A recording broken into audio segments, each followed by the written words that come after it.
GSMC Baseball Podcast, brought to you by the GSMC Sports Network. I'm your host, Sam Menzie, and we've got a show for you today. First three topics we'll be going over is our midseason power rankings. Usually I do this on Friday to end off the week. But with it being the middle part of the season now, going into the All-Star break, I did want to do this at this time when there's not many games going on and not much else to talk about, and kind of just recap the first half of the season as well within this. After that, we'll be going over the All-Star game that happened last night, recapping that, and then going over some trade rumors involving Tommy Pham of the White Sox. But before we do all that, I'd like to ask you to please like and follow the show. We do get a number of questions from viewers to ensure that your question does get read in the air. Please use the link, gsmcpodcast.net. It really does help the show, and it really does mean a lot, so thank you so much for that. And let's get into the show for today. All right, so first three topics, as I said, we'll be going over is our power rankings. We'll be going in the first segment, numbers 1 to 10, then 11 to 20, and then 21 to 30. So yeah, we're starting off with 1 to 10, and let's get into it. So starting off at number 1, which is what I believe has been the best team in baseball throughout this first half of the season. We are at the All-Star break now, so this is the team I think has been the best so far, and that is going to be the Philadelphia Phillies. Now, I don't really think it's a debate at this point, to be honest. They have the best record in baseball. The way they've just consistently won this year is absolutely incredible, and they really just have been a really, really fantastic team to watch. Their pitching has been incredible with guys like Zach Wheeler, Aaron Nola, who are already at the top of the rotation, now getting help from their rotation with guys like Ranger Suarez, Christopher Sanchez, Spencer Turnbull, who broke out. You also have Taijuan Walker, who's getting paid a ton of money, who's not even in the rotation because everyone else has been so good. The offense is also incredible with so many superstars like Bryce Harper, Trey Turner, Alec Bohm broke out, Kyle Schwarber is always incredible, JT Realmuto is one of the best catchers in the league, so go on and on about this Phillies team, how fantastic they are, but I think it's pretty clear for the first half of the season, they are the best team in baseball, and they deserve to be at number 1 here. Number 2, I'm going to be having our first AL team on here. From the AL East, of course, the Baltimore Orioles. The Orioles, like the Phillies, have also been absolutely incredible this year. The offensive talent this team has is just out of this world. I don't think we've seen anything like this in a long time. And their pitching's been much better this year than last year as well. Even with the injury to Kyle Bradish, the Corbin Burnes trade has been essential to the team's success with how fantastic he has been. You've also had some nice breakout performances with Grayson Rodriguez, who's been good. Albert Suarez held the rotation down early in the season, even though he has regressed a little bit. And even with some of the other depth, depth starters injured as well, like Tyler Wells, John Means, you still had to call up a prospect like Kate Bovich, who has provided legitimate innings for you. So this Orioles team is absolutely fantastic. They're only going to get better with time, and I expect to see them on the top of these kind of lists for years and years to come. Number 3, we have another AL team, the Cleveland Guardians. What a fantastic season this Guardians team had. Going into this year, I really did not expect much from them. I really did not think that they would be that good of a team. I kind of thought they would be in the 3rd or 4th place of the AL Central. Very mediocre, but even with Shane Bieber going down to Tommy John surgery in the start of the season, this team has just been absolutely fantastic. The offense is legit. Their bullpen is incredible with Emmanuel Clase, who's making a claim as the best closer in baseball at the back end. And the way I've kind of thought about the Guardians these past few days now when making this list is if the Cardinals were really good, because I think there's a lot of comparisons with the Cardinals to them. A lot of offensive talent, which both the Guardians and Cardinals have. Not a great rotation, but an elite bullpen. The Cardinals have an elite bullpen at the back end. Andrew Kitteridge, Jojo Romero, Ryan Fernandez, Ryan Helsley, all fantastic relievers. Guardians have that as well with Emmanuel Clase, of course, at the back end, but some other breakout performances like Kate Smith and Hunter Gaddis as well. Both don't have great rotations, but the offensive talent they have is incredible, and I think the Cardinals could be this type of team if their lineup lived up to the standards that we expected and played like the Guardians is right now. I mean, it's been absolutely fantastic. Stephen Kwan, Josh Naylor have become superstars, and Bo Naylor has become a really nice steady presence at the catcher position as well. And yeah, overall this team is absolutely fantastic. They do have some needs at starting pitcher, just like the Orioles, but I'm sure they'll get it done. I'm sure they'll get someone with the prospect capital they have. 4 is going to be the Los Angeles Dodgers. Not much to say about the Dodgers. I mean, they're a team filled with superstars that everyone expects every single year to be at the top of these kind of lists. They're an absolutely fantastic team. And again, with the amount of talent they have, they should be at the top of these lists. They should be in this kind of contention. And, they have been hit hard by injuries. I think if it wasn't for that, they probably would have been a little bit higher. But Mookie Betts is going to be out for a little while. So is Yoshinobu Yamamoto. I think they definitely need to acquire an outfielder and a starting pitcher. But if anyone can do it, it's them. I mean, the prospects they just pull out of themselves every year is incredible. and just the capital they possess is really, really fantastic. So we definitely watch this team at the trade deadline, but with the amount of superstars they have, they always have to be at the top of these kind of lists for a good reason. Number 5, I'm going to be having the New York Yankees. The Yankees were either 1 or 2 in this list basically all year, but really have hit some rough spots. They did just beat the Orioles in a series, winning 2 out of 3 games in Baltimore, but the Orioles beat them before, and in the last game, the Yankees pretty much embarrassed themselves the way they lost, so I'm giving a little bit of edge to the Orioles. That's why I have them number 1. And the Yankees' flaws become much more prevalent over these past few weeks or so. They have Aaron Judge and Juan Soto in their lineup, yes, but other than that, they don't really have much. Their rotation's gotten a little bit injured, especially with the Clark Schmidt injury, which I think has really affected them, and their bullpen has become a little worrisome. So they're the Yankees. Yes, they have an amazing core because they have 3 genuine superstars, 3 guys who I would say are top 15, top 20 players in the game, in Garrett Cole, Aaron Judge, and Juan Soto. But after that, it's not much, and I think they need to acquire at least 1 infielder, probably 2, at least 1 reliever, probably 2. And that's not really an easy thing to do right now with them. They have some good prospects, but I just don't think they're going to be willing to trade a Jason Dominguez, a Spencer Jones, not even really a Chase Hampton. So it'll be interesting to watch this team and what they do end up doing. But they do have some issues they have to fix. But overall, still a fantastic team. At 6, I have from the National League Central, the Milwaukee Brewers. I did not expect much from the Brewers this year. After the Brandon Woodruff injury and the Corbin Burns trade, I really expected the Brewers to kind of just be mediocre this year, waiting for next year to be better. But with some breakout performances from the offense, like Willing Contreras becoming a genuine superstar, Jackson Chourio living up to all expectations, guys like Sal Frelick coming through, it's been really great. And again, kind of like the Guardians, they have a great bullpen, but not a great rotation. And I think they do need to acquire a rotation. They need to acquire at least 1 or 2 arms if they want to compete. Freddie Peralta is great, but with the injuries to guys like DL Hall, Robert Gasser, Wade Miley, you need some pitching depth. And if I'm them, that's my number 1 priority. And they have a really good future. Just if you want to compete this year, you need some starting pitching. And if I'm them, I'm looking to get whatever I can. Number 7, we have from the National League East, our second placement there, Atlanta Braves. Now, the Braves usually would be higher in this kind of list. I think that's really what we expect from them, but they, of course, have been hit very hard by injuries this year. Spencer Strider and Ronald Acuna Jr. are out for the entire year, and those have really affected them. The rotation still has stood strong with Chris Sale and Reynaldo Lopez really manning the ship, Max Fried also being great, but I don't know if Reynaldo Lopez and Chris Sale are going to continue the strong performances they've had, and the depth is a little worrisome after those guys as well. Hurston Waldrop got hurt, and I don't really think he's going to be a big part of their depth anyways.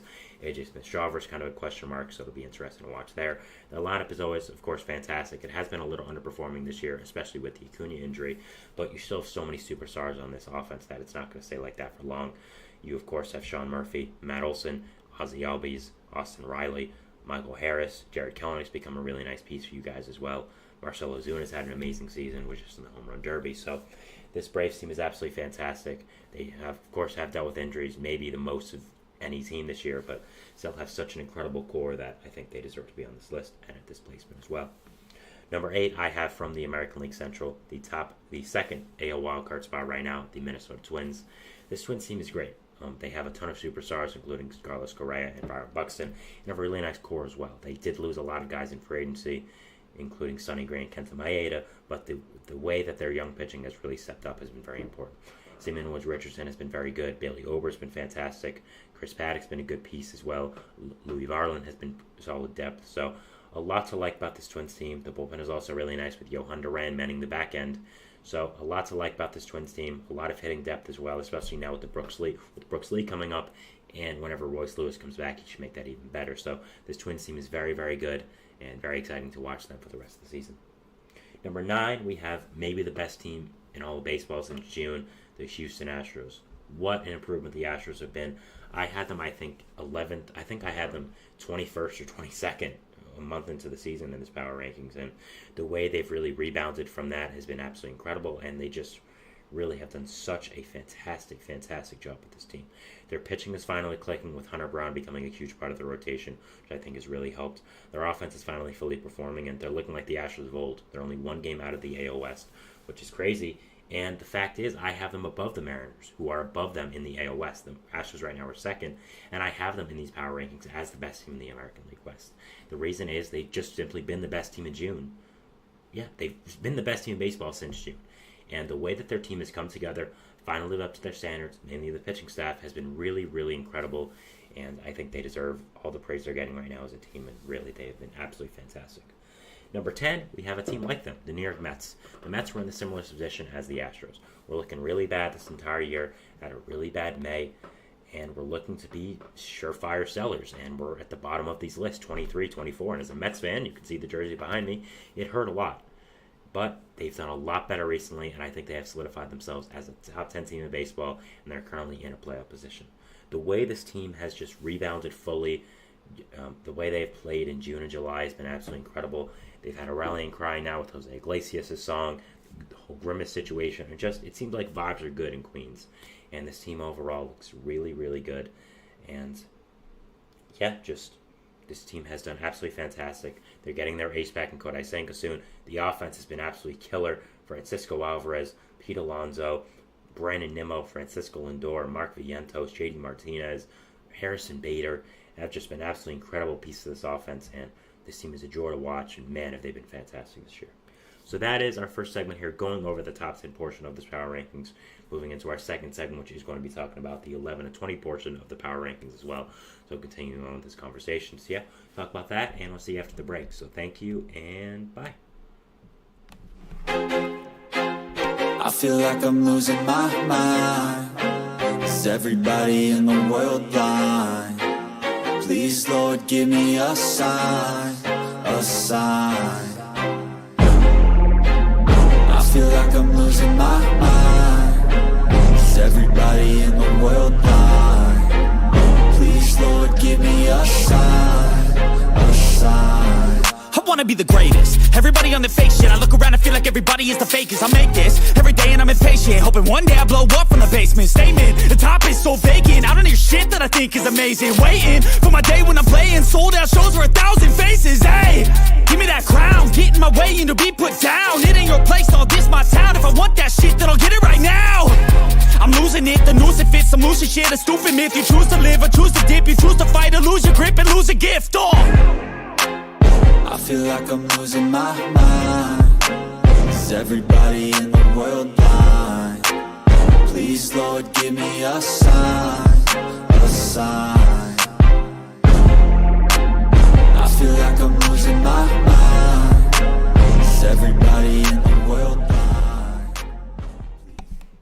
And we're back here on the GSMC Baseball Podcast, bringing you our second segment, which of course continuing the first segment, which is our power rankings of this mid-season mark, going over now numbers 11 to 20. We just did 1 to 10, so be sure to check that out if you haven't, when it is uploaded, of course, or you can just rewind in the live stream if you are watching there. But yeah, we'll be going into our second segment now, which is going to be continuing the 11 to 20 portion of our power rankings. But before we do that, I'd like to ask you again to please like and follow the show.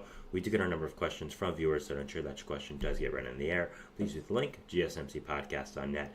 It really does help the show. It really does mean a lot, so thank you so much for that. And let's get back into the show for today. All right, we'll be doing numbers 11 to 20, and let's get into it. So, at number 11, we have maybe a controversial take that they are not in the top 10, the AL West leading Seattle Mariners. Now, I had the Astros above the Mariners, even though the Astros are not above them in the standings, and in the AL West, the Mariners are one game above them right now in their division. But the reason I did that was just because how on fire the Astros have been, not because I don't like the Mariners. I think the Mariners are a really good team, honestly. I do think, though, they have a lot of question marks, mainly on the offensive side. Julio Rodriguez has not been the impact player that he has been the past 2 years, and really, honestly, has been a non-factor for this team. You've also had some other offensive players you acquired, like Jorge Polanco, Mitch Garver, who have really not lived up to the standard you expected. You have some other great players, though, like a Cal Raleigh, who's playing great at the catcher position. But I think you need a good amount of bats if you want to be competitive. Now, their pitching rotation is insane. I mean, they have so many incredible starters in the rotation that it should be illegal. I mean, Luis Castillo, Logan Gilbert, Ryan Wu, Emerson Hancock, even some more guys that I'm forgetting. This rotation is just absolutely insane and incredible. The problem is they need to find bats, and that's been the problem for a few years now. I expect Julio to get it going at some point. He started off slow last year as well, so maybe it's just he's just a second half player. Which, I mean, if you're going to be if you're going to be a half type player, you got to be the second half and the first half. The second half is really what matters, obviously, but he needs to get it going as well. You need to have your guys like Mitch Garver, Jorge Polanco really living up to their standards as well. And that's really what has to happen here. They've been connected to some bats like Tommy Pham, who we'll talk about later, Jazz Chisholm, who I think would be a really great fit. So they need to acquire some bats, but man, you can do anything you want with that rotation. they're going to be a scary team to face in the playoffs if they do make it, which I expect them to. At 12, we have another team in the American League wildcard race, the Boston Red Sox. The Red Sox have been one of the biggest surprises of this entire year, and it was continued last night when one of their own players, Jarren Duran, won All-Star MVP. The way so many of their players who I thought were mediocre before the season started have really broken out have been absolutely incredible. Duran has broken out. Tanner Houck's become an ace. Nick Pivetta has become a really great starter for them. And Connor Wong has been a fantastic catcher as well. So this Red Sox team has a lot going for them. You can see the jersey right there.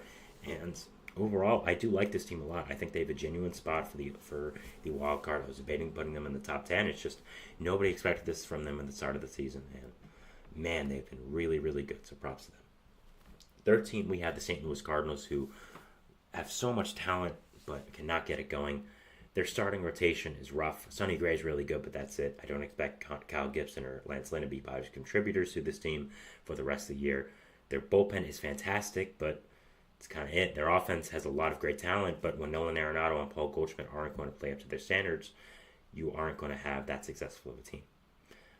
Again, their bullpen is great, their rotation needs help, and their lineup needs help. Lineup honestly doesn't need help. They just need their players to perform, which I don't know if it's going to happen at this point. So, very flawed team, but I think if it gets going, there will be no team in baseball that really, there'd be only a few teams in baseball that can really keep up with them, but it's about getting it going, and that needs to happen. I'm just not sure that it will. 14, we have the Kansas City Royals. The Royals have dropped a little bit in these power rankings. I did consistently have them top 8 really before, but it's not that they've been bad, it's just other teams have been good. They lost a series to the Red Sox, so I had to put them behind them. The Mariners are leading a division. I had to put them behind them, and the way the Astros have performed have been really fantastic. So the Royals, I still love this team. They have an amazing starting rotation with Brady Singer, Seth Lugo, Michael Wacha, Cole Reagans and Lugo both at the All-Star game and pitched last night. So this team is fantastic in that regard. You have a lot of great offensive talent as well. Bobby Witt Jr. is a superstar in this league. Vinny Pasquantino is really good. MJ Melendez is really good. But, you need to get some more offensive talent. I'll talk about that later as well in the 5th segment, hint. And you need to get some better bullpen help. You acquired Hunter Harvey from the Nationals in an early deadline trade, which is very nice, and I like that trade a lot, but I think Tanner Scott's someone you should consider, some other relievers as well. So the pitching rotation's great. The offense has its moments, but you need to acquire at least 1 or 2 more pieces, I'd say, and also get some bullpen help. But still, a fantastic base of this team. Really good. After that, at 15, we have the San Diego Padres. The Padres are a great team. They have all the talent in the world. It's just about staying healthy. Yu Darvish and Joe Musgrove have been on and off the injured list the entire year. Darvish is now out indefinitely, as they put it, pending a family matter, so obviously you can't really control that, and that's really not anyone's fault. So kind of have to deal with it, but other than that, the rotation is still good. Dylan Cease is fantastic. Matt Waldron's become a really solid back-end piece. Michael King's become good. You also have some other guys as well for the depth, some guys you acquired from the Yankees like Randy Vasquez, Johnny Rito as well. So you have that, but at the same time, you need to stay healthy, and you need to have your offense, you need to play as well as they're doing. You have an amazing offensive core with guys like Luis Campusano, Jake Cronenworth, Luis Ariz, Ha-Seong Kim, Manny Machado, Fernando Tatis Jr., Jackson Merrill, Jurickson Profar. I mean, there's really no bad bats in that lineup. It's just you need to have everyone continuing to play as they are to help out this pitching staff, which is really struggling right now because of the injuries. So, still have fantastic talent, all the talent in the world, just you need to stay healthy, you need to play together as one. At 16, we have their NL West rival, the Arizona Diamondbacks. Diamondbacks, to me, were very close with the Padres, and overall, I think when healthy, the Diamondbacks were a better team, but again, they've been even less healthy than the Padres. Merrill Kelly, Zach Gallen, Eduardo Rodriguez, Jordan Montgomery have all had significant IL stints this entire year, and that's really hurt your rotation. Brandon Pfaadt's been good, but he can't really hold it down like that when everyone is on and off the injured list, and I think that's really been the problem. Ketel Marte has had an absolutely incredible season. He was starting second baseman in the All-Star game last night, but you need to have Corbin Carroll play up to his standards and help out Ketel and Christian Walker, who's also having an amazing season, and arguably was the biggest All-Star snub from the game. So I still love this Diamondbacks team. I still think they make the playoffs, which is a hint for tomorrow's episode, which I'll go over at the end.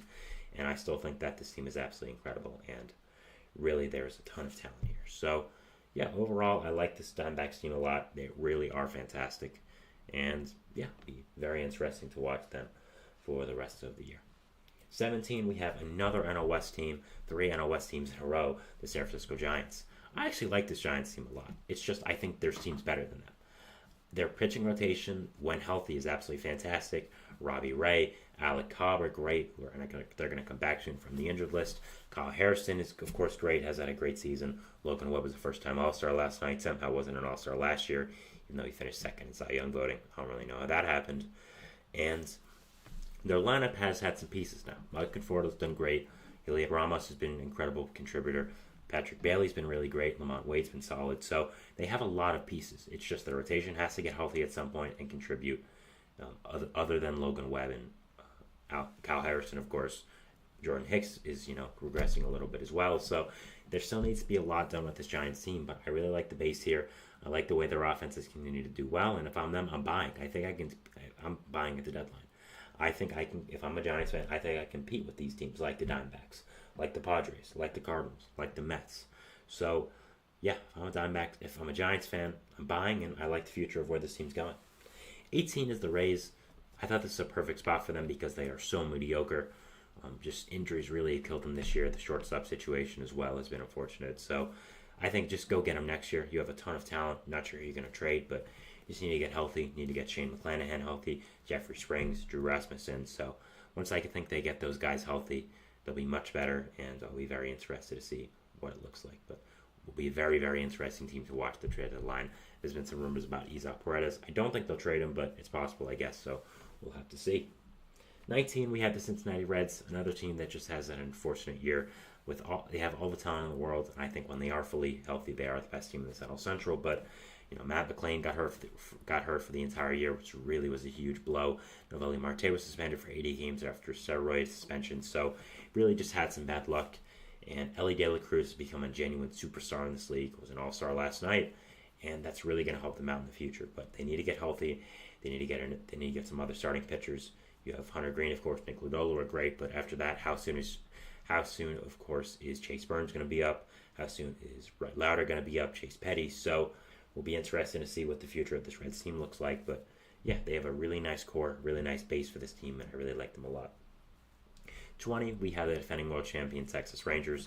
The Rangers have really rose on this list a little while now, so props to them.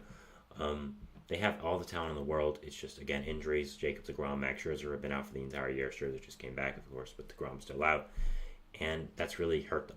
They've done much better as of recently, much better that they're thinking about buying now, not selling. But I just kind of think they'll be back to reality at some point. I don't think there's going to be a scenario where they should buy.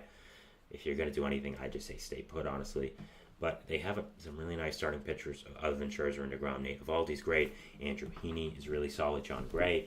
It's just these guys are on and off the injured list, are older, so they're not exactly the most durable, and they haven't been performing the greatest. So I still like this Rangers team a lot. It still has incredible talent on offense. Jonah Heim, Nathaniel Lowe, Wyatt Langford, Evan Carter, Ezekiel Duran, Josh Young is also out, Corey Seager, Marcus Semien, of course. So a ton of talent on this Rangers team. It's just about staying together, staying healthy, and having all the potential in the world that you can have. So yeah, that is our second segment here, talking about the 11 to 20 portions of my power rankings here at the midseason mark. We're going to be going for 21 to 30 in our next segment. So yeah, going over that, and we'll continue with that. So thanks, and bye. Looking for your daily fix of sports talk without having to pay for it? GSMC Sports Network is available on YouTube. Just search GSMC Sports Network. Get your fix of daily sports talk shows on YouTube, absolutely free. NFL, college football, NBA, MLB, MMA, UFC, fantasy football, and so much more. GSMC Sports Network has shows running all day long, with new sports shows starting every 2 hours. Just like on your favorite cable sports channel, except GSMC Sports Network is absolutely free. Just search GSMC Sports Network on YouTube to catch one of your new favorite shows, like the GSMC College Football Podcast, Chip Shot Football Podcast, Hoops and Heels Women's Sports Podcast, GSMC Basketball Podcast, and so many more. Check it out for yourself. GSMC Sports Network, now available on YouTube absolutely free. Search GSMC Sports Network on YouTube right now.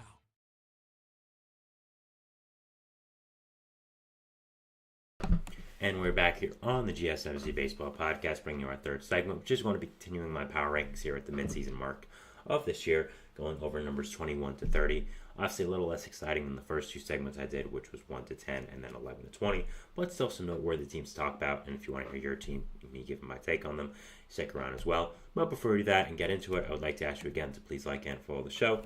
We do get a number of questions from viewers, so to ensure that your question does get read on the air, please hit the link, GSMCpodcast.net. It really does help the show. It does mean a lot, so thank you so much for that. And let's get back into the show for today. All right, so we're going over our third segment, our third part of this power rankings here, going over numbers 21 to 30. And again, even though it's the lower part of the power rankings, there are still some noteworthy teams to talk about, still some noteworthy things to address. And yeah, I wanted to go over it, so let's get into it. Number 21, we have one of the most polarizing teams of this entire year, the Pittsburgh Pirates. They just had their own guy, Paul Skeens, start the All-Star game last night, and of course he has become one of the biggest superstars in the league just in a few short months. I mean, he got drafted last year. So just the way that he's been able to change baseball in Pittsburgh, been able to change the culture there, has been something really incredible to watch. And honestly, the hype is for real. I mean, I watch this guy and I'm just floored at how effortless he throws 99 miles per hour, how incredible he just is as a pitcher. And yeah, just is an incredible talent, and is someone I very much enjoy watching as a baseball fan. I really think it's fantastic. And yeah, overall is just someone really fantastic to watch and appreciate as a talent, the way that he is able to throw. But overall, other than him, they have some really good pieces as well. Jerry Jones, Mitch Keller are two really great pieces in the rotation, and that should be their top three for the next 15, not 15, that's a little long, I'd say, maybe next 10 years. And the offense has some pieces as well. Connor Joe's been good. Henry Davis, Andy Rodriguez should be back soon. You also, of course, have Brian Reynolds, Andrew McCutchen, who isn't doing the greatest this year, but still, of course, he's Andrew McCutchen. Can't really ever count him out. So lots to like on this Pirates team. I think you need to acquire some bats, maybe some at the deadline now, maybe some in the offseason next year, and I really do think next year is the year for you guys. I think once you get some more bats, once everyone's fully developed on that team, once you get guys like Andy Rodriguez, Henry Davis, Tamar Johnson coming up, I really do think that this Pirates team could be really killer. And man, that top three of that rotation can go toe-to-toe with anyone. And if they sneak into the playoffs, they are scary because of that pitching rotation. Very scared. 22, we have their NL Central compadre, the Chicago Cubs.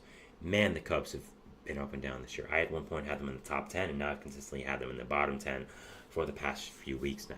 Just this team, I don't know what the direction is. There's been underperforming hitters, underperforming pitchers. Bullpen's not been great. Greg Counsell, who got the biggest manager contract ever, has not done well in Chicago, to say the least. So overall, this Cubs team is very interesting to think about, and I just don't know where they go from here. I do think that they kind of have to reset, trade everyone on 1 to 2 year deals, everyone they don't see as an immediate part of their future for the next 5-10 years or so, and sign some more people in the offseason. You're the Cubs, you have money, you're an attractive destination. Believe me, I don't know what player wouldn't want to play in Wrigley Field in front of Chicago fans.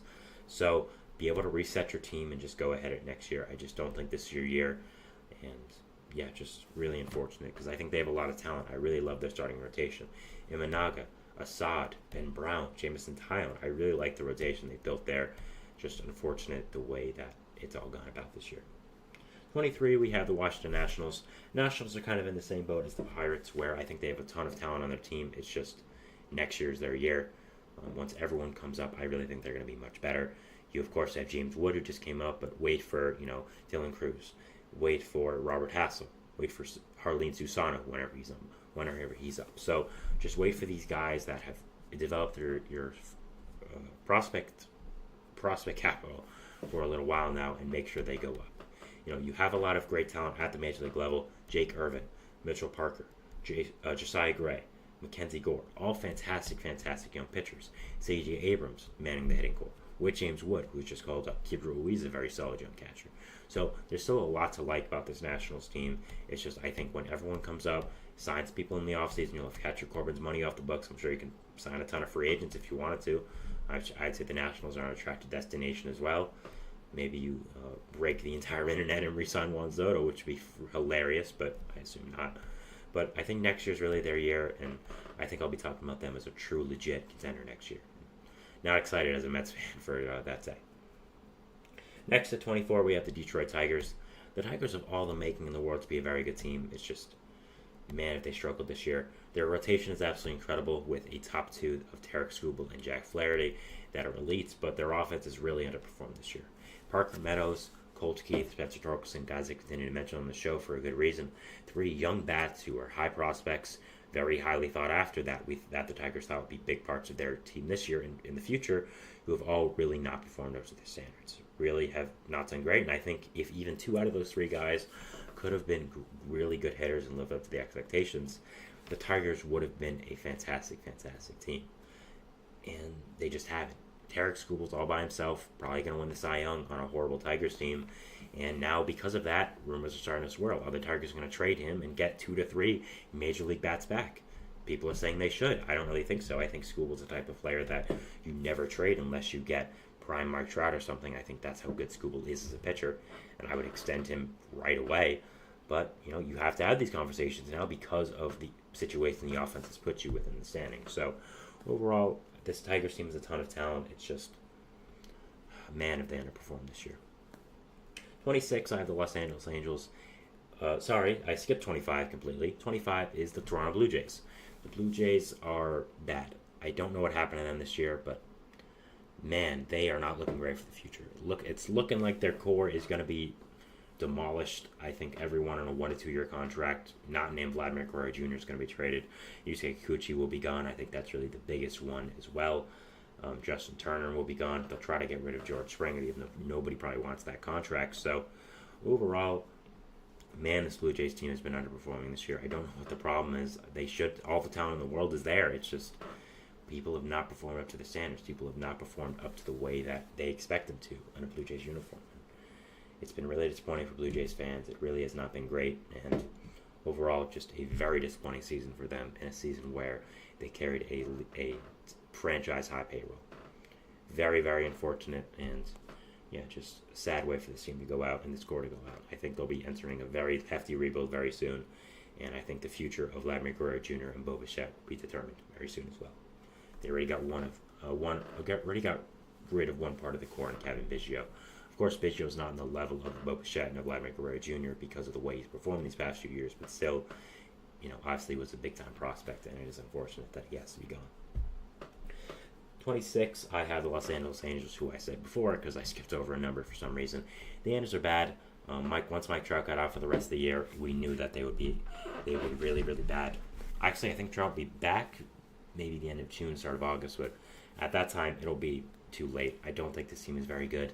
They don't have a lot of talent. They have a nice core building with Zach Neto, Logan O'Hoppe, Nolan Schanuel, but that's kind of it. And they need some pitching. They need to spend money, and I just don't know what the future looks like for this Angels team. I don't know how many years it's going to take for them to get back into contention. But what I know is, please, for the love of all baseball fans and Mike Trout, get out of there. Go to a competitive team. We all want to see you in the playoffs. Please do. Otani did. He got out of that hellhole. Please do it yourself. 27, we have the A's. The A's have Brent Rooker and Mason Miller. Both are really good. Brent Rooker should have been an all-star. Yeah, that's kind of it. Not much else to talk about with the A's. They're really bad. Not as bad as we expected them to be because of Mason Miller and Brent Rooker, but still have been bad and have not been a team that is worth talking about much more than this.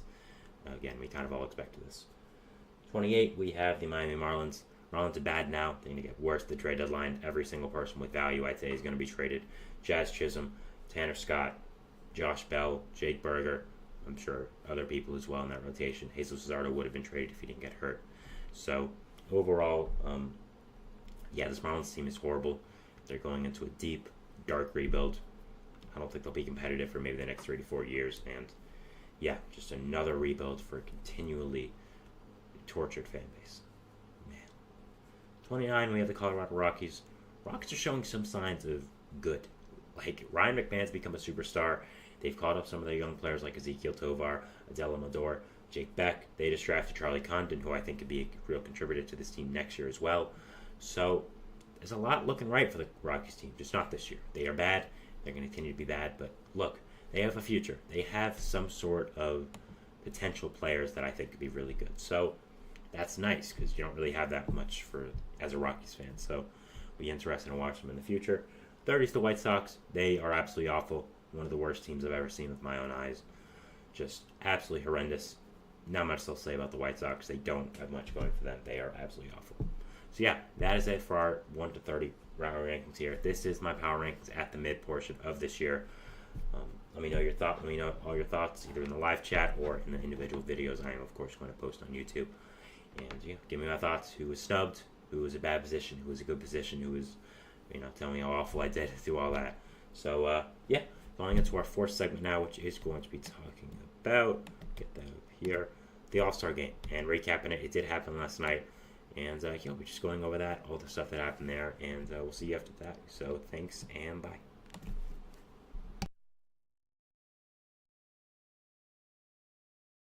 For the best and latest podcasts available anywhere, go to the podcast app on your cell phone and type in GSMC to access free content-rich podcasts on health and wellness, book reviews, sports, entertainment, relationships, social media, movies, technology, finance, and even weird news. Subscribe and download the GSMC Podcast Network's family of shows, available everywhere podcasts are found.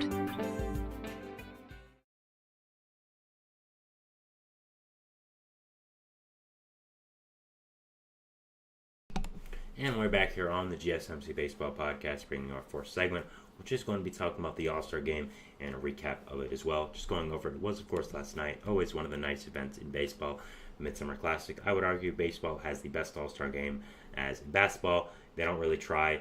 Football, nobody does anything, so they don't want to get hurt. And hockey, also kind of weird because there's so many substitutions and line changes as well. So baseball, people actually try. They take it with some kind of pride. And there are some changes that need to be handed to it, like making everyone wear their own uniform.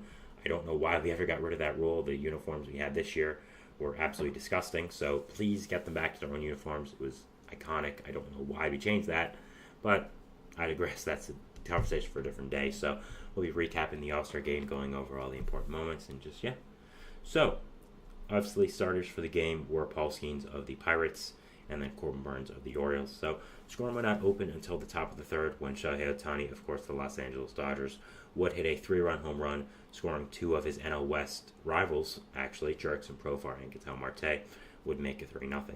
A long home run by Ohtani. I mean, man, this guy lived up to the moment. I don't think we've given enough credit to Ohtani. The way that he has performed this year, while Lily having Tommy John in the other elbow, is insane. So, yeah, just an absolute beast, and what an incredible home run by Ohtani. Unfortunately for the NL, that would be the entire scoring of their game. So, we early, and that's it. So, yeah.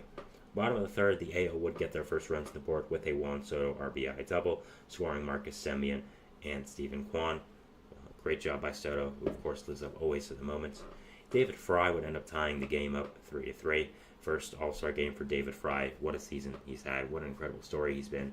I've said this quite a few times now on the show, but when he answered, when they asked him, did you expect to be an All-Star this year, he said, yeah, maybe a AAA one, which shows you how little this was on his radar, and just an incredible season by him, and just an incredible story, which is, again, one of the reasons why baseball is such a great game, because I don't think you'd have an All-Star like him who came out of nowhere in any other sport in the game. I mean, basketball, it's basically just a pool of 20 to 25 guys every single year that make it. So as much as it's cool, it's nice for baseball to be able to have these kind of unexpected All-Stars that you never really expect to go into the game.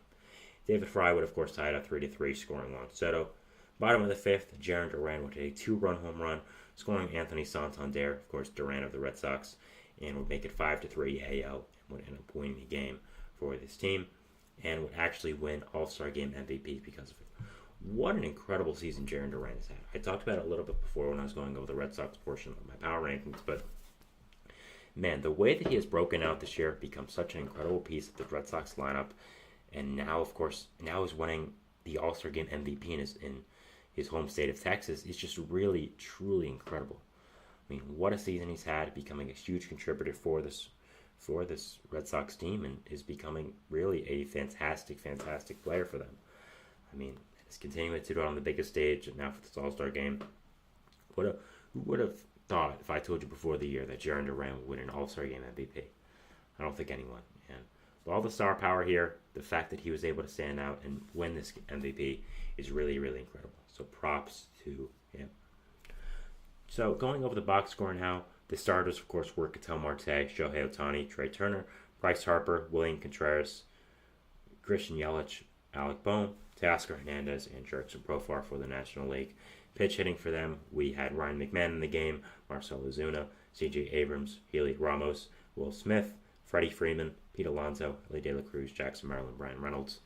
For the AL, you had, of course, the starting lineup, Stephen Kwan, Gunnar Henderson, Juan Soto, Aaron Judge, Yordan Alvarez, Jose Ramirez, Vladimir Guerrero Jr., Adley Rutschman, and Marcus Semien. Pinch hitting for them would be Riley Green, Corey Seager, Bobby Witt Jr., Anthony Santander, Jarren Duran, of course, David Fry, of course, Willie Castro, Isaac Perez, Josh Naylor, Salvador Perez, and Jordan Westberg. Of course, all these guys did a pretty good job, and yeah. So going over the pitchers now, we had for the NL All-Stars, of course, Paul Skeens starting, who I believe was the correct choice. You want to market the game, make Skeens the All-Star game starter. I think it's pretty clear. He's one of the biggest stars in the league already as a rookie. Fantastic decision by MLB and by Torey Lovullo as well. He went 1 inning pitched, giving up no hits, no earned runs. Did give up a walk for Juan Soto, but was able to strike out Stephen Kwan. Was able to also get out Gunnar Henderson as well. Walked Juan Soto, but did get out Aaron Judge in 1 pitch. So fantastic job by him. I mean, continues to shine. I mean, no stage is big for him. It's really, really incredible. After that, you of course had Max Fried in the game. Logan Webb, who gave up 3 earned runs, which was unfortunate for him. Obviously, a first-time All-Star, so it did not go great. But overall, again, I don't really know how he had made an All-Star team before this. He's just a player that is absolutely incredible in my opinion. And yeah, overall, I don't understand why he's only made 1 All-Star game. So after that, we have Shota Managa, who went an inning. Hunter Green, who also gave up 2 runs, which was rough. Christopher Sanchez, Renato Lopez, Robert Suarez, Matt Strahm, Tanner Scott, and Jeff Hoffman would all not give up a run. So at least those guys were good as well. For the American League, you of course had Corbin Burns on the mound, who gave up only 1 hit and walked someone, but did not give up any runs. So props to him. Tarek Skubals also after him, who gave up no runs. Tanner Houck gave up 3 earned runs, which of course is unfortunate for him, the first-time All-Star in his home state of Texas as well. Gary Crochet, no runs. Mason Miller, no runs. Struck out 2, including Ohtani. Mason Miller's insane. Cole Reagans was fantastic back in his former home ballpark of Kansas City, Texas, not Kansas City. It's Kansas City. Teammate Seth Lugo was next in his first All-Star game, giving up 2 hits but no earned runs. As a Mets fan, so happy for Lugo to be able to be an All-Star, not only an All-Star but as a starter as well. The way that he has really shown that he deserved to be an All-Star these past few years has been really incredible, and props to him. Kirby Yates has been was fantastic as well, giving up no earned runs in his home ballpark, and Emmanuel Clase got the save as well. So, yeah, fantastic job by the AL All-Stars, and they ended up winning this game 5-3. Another win by them, and they've continued continue to dominate this All-Star game. So, yeah, really good job by them, and yeah, really, really fantastic game to watch.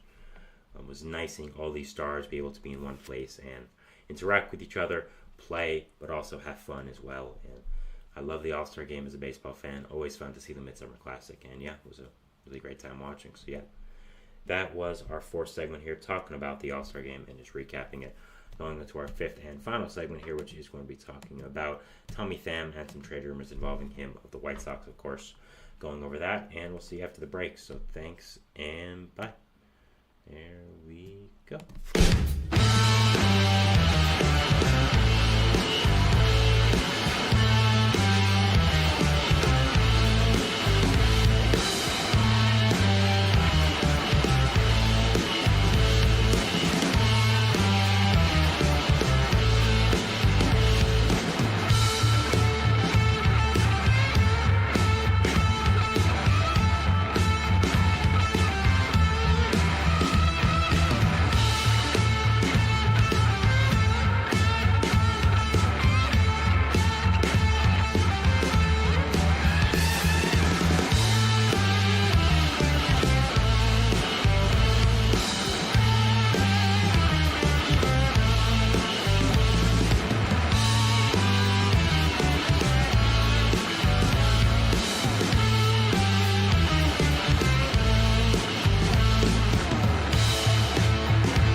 And we're back here on the GSMC Baseball Podcast, bringing our fifth and final segment for our show today, which is going to be talking about some trade rumors involving the Chicago White Sox outfitter, Tommy Pham.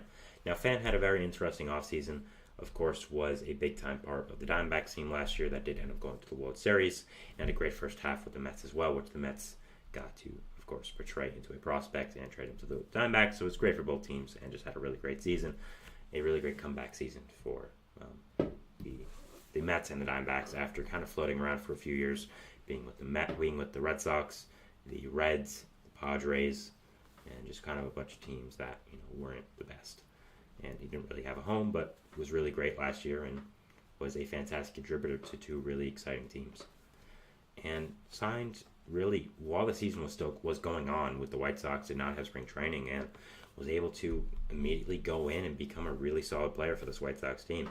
Now, looking at his stats this year, of course, he has played in 60 games, is 36 years old, has 4 home runs, 16 RBIs, has a weighted runs created plus of 103, an on-base percentage of 339, and WAR of 0.2 as well. Looking at his hitting stats, again, weighted runs created plus of 103, his weighted on-base percentage is 0.315, and then after that, you have a BABIP of 3.29, which is not bad, OPS of 706. So, also looking at that, his barrel percentage is down from last year, over 5% down, which is not good. His RDO percentage is down as well. And, not great. His expected slugging is higher than his slugging percentage right now, though, so maybe they're thinking, he's not really getting the best of luck, so maybe it's going to be positive for him down the road. I think that's possible. I think Pham is a really good player that is getting a little bit unlucky, but also is... it's just age at this point. I mean, he's 36 years old, plays every day. Whether it's DH or corner outfield, I think at some point the age is going to catch up to you, and it is with Pham right now. So, overall, I still think Pham's a really solid player, and I still think a lot of teams are going to be calling the White Sox phone, trying to get this guy, as I think, honestly, they should. I think, numbers aside, Pham brings a lot to the table. Numbers-wise, though, he is still a good player. He brings a lot of heart to a team. He's a very good mentor, very good in the clubhouse as far as we've seen. He plays with an edge, is able to pick up a team that, isn't the greatest and kind of get them, get their spirits going, get it all going. I mean, he called out the Mets last year, basically the entire team, for not working hard. So, obviously, he has a chip in his shoulder always, and I think, honestly, is still a good player that provides a valuable asset to a team. Is just a good, solid veteran hitter that works the count, hits well, and is good in the clubhouse. So I wanted to go over here and give 4 teams that I thought were very good fits for Pham and just give my thoughts on each one and what I think. So first off is an in-division trade, which it would be, of course, which is the Kansas City Royals. Now, the Royals need corner outfielders, and they need bats, and Pham is both of those, so I think he'll be a really good fit. Pham, I think, will be a very solid 5 to 6 guy in that lineup, really solidify it, and you have some good pieces there. Salvador Perez, Bobby Witt Jr., very good middle-of-the-order bats this year. MJ Melendez, very solid. Vinny Pasquantino, very solid. Michael Garcia, very solid. But I think adding in a veteran presence like a Tommy Pham, guy who's done this before, who's had long playoff runs before, because, you have some veterans like an Adam Frazier, like a Salvador Perez.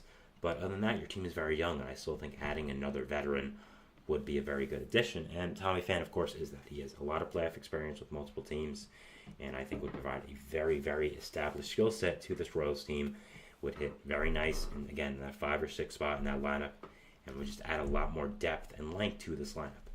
Again, they have a lot of good pieces, but I think you can always use more, especially for this Royals team that has such a good pitching staff. I think you need some good hitting, and I think Pham will be a good fit.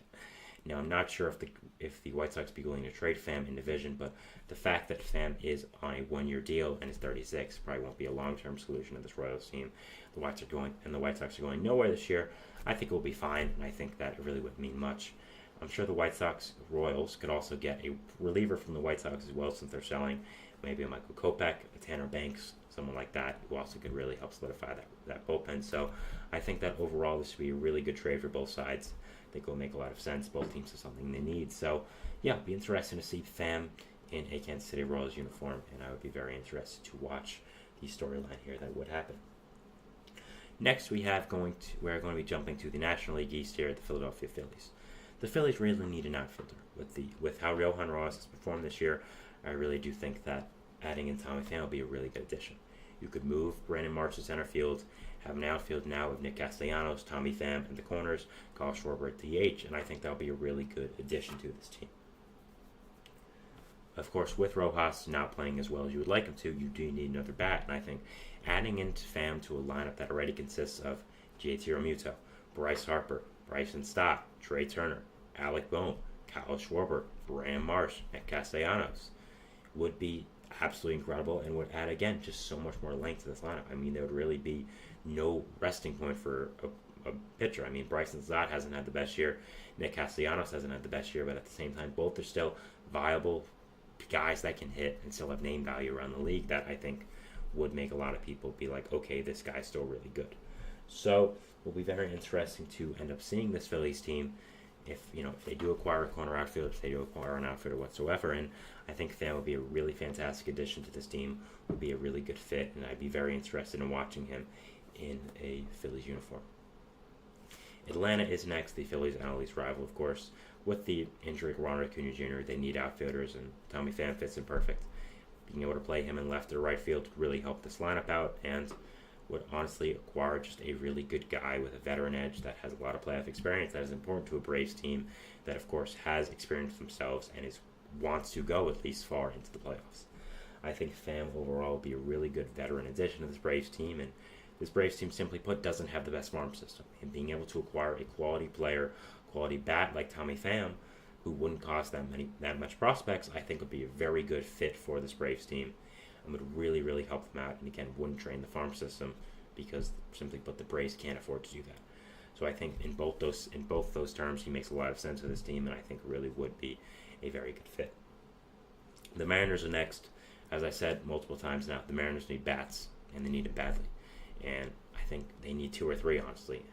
Maybe you acquire a guy who's a little, higher on the trade scale, maybe a Jazz Chisholm. But with that, you still need another guy. And I think Tommy Pham would be a really good fit, kind of like I said with the Braves, where you wouldn't drain your farm system, would be just a good, solid add that would maybe cost a guy 10 to 15 range of your farm system rankings, and would provide some good veteran hitting to your team, provide an edge to a Mariners team that needs an edge right now with their hitting core because just people are not performing. And overall, I think would be a very, very good fit for this Mariners team. I think makes a ton of sense for this team, and I'd honestly be very excited to be able to watch him in a Mariners uniform. I think would make a ton of sense, and overall, I think really would be a great matchup of player and team. So I think Tommy Pham to the Mariners would make sense, but going again, I think him to the Braves would make sense, who need a corner outfitter after Ronald Acuna injury. I think the Phillies would make sense after the underperformance, I should say, of Johan Rojas, and to the Royals, of course, who always need bats. So that is our show for today, guys. I want to thank you so much for watching. Remember to like, subscribe, hit the notification bell to know you get notified when I upload, but when all the other great content creators on this channel do. Make sure to follow us on Facebook, Twitter, TikTok, and Instagram for more content and updates. Hopefully you enjoyed the power rankings for today. Also the recap of the All-Star game and Tommy Pham trade rumors as well. Let me know in the comments on a future live stream or in the comments of the YouTube videos that I will post tonight, just going over your thoughts and what I got right, what I got wrong. So yeah, just let me know all that, and we'll see you after the break. Should not say that. We'll see you tomorrow. Thank you so much for watching, and we'll see what the game throws at us then. Thanks, guys, and bye.